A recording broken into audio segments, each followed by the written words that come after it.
Hello guys, in today's video we're going to talk about how to fix Pinterest failed problem. So the answer is easy, just go to the settings and then scroll down to the apps section and then go to the search and search Pinterest,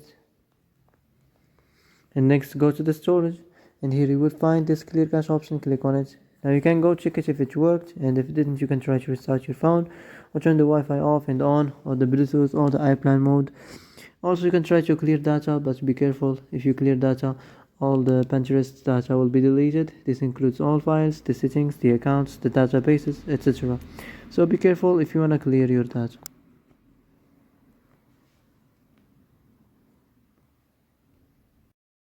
So that's it for today's video. I hope this is the answer you've been looking for. If you like this video, don't forget to like and subscribe, and see you in the next video.